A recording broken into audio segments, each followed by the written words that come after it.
నందు ప్రియమైన సహోదరి సహోదరులకు యేసుక్రీస్తు నామములో శుభములు. దేవుని యొక్క నూతనమైన కృప మీకు కలుగునుగాక. ఈరోజు దేవుడు మనకిచ్చిన మాట హోషేయ గ్రంథము 10వ అధ్యాయము 6వ వచనము. ఎఫ్రాయిము అవమానము నొందుటకు ఇశ్రాయేలు వారు తాము చేసిన ఆలోచన వలన సిగ్గు తెచ్చుకొనుటకు అది అషూరు దేశంలోనికి కొనుపోబడి రాజైన యోరేబునకు కానుకగా ఇయ్యబడెను. ఈ మాటలు మనం హోషేయ గ్రంథంలో చూస్తున్నాము. హోషేయ ప్రవక్త ద్వారా దేవుడు అప్పుడు అక్కడ జీవిస్తున్న ఎఫ్రాయిమీలతో మాట్లాడుతున్నట్టుగా మనము చూడగలం. ఎఫ్రాయిము అవమానం నొందుటకు, ఎఫ్రాయింకి ఏం కలిగిందంట? అవమానం పడిపోయిందంట, అవమానం వచ్చిందంట. చాలామంది చాలా సార్లు అవమానపరచబడుతూ ఉంటాం.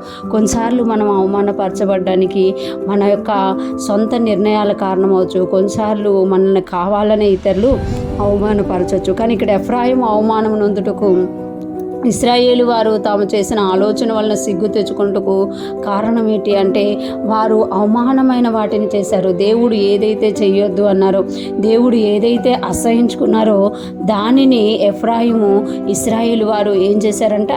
తెచ్చుకొని చేసుకున్నారంట. వాళ్ళు ఏదైతే దేవుడు వ్యతిరేకించారో దానిని వాళ్ళు చేసుకోవడం వల్ల అది అవమానం అయిపోయింది.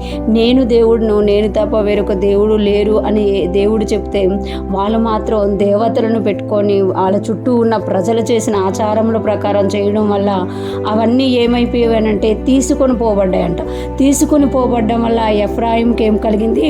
అవమానం కలిగింది. ఇశ్రాయేలు వారు తాము చేసిన ఆలోచన వలన సిగ్గు తెచ్చుకొనుటకు అది అషూరు దేశంలోనికి కొనుపోబడి రాజైన యోరాబునకు కానుకగా ఇవ్వబడెను.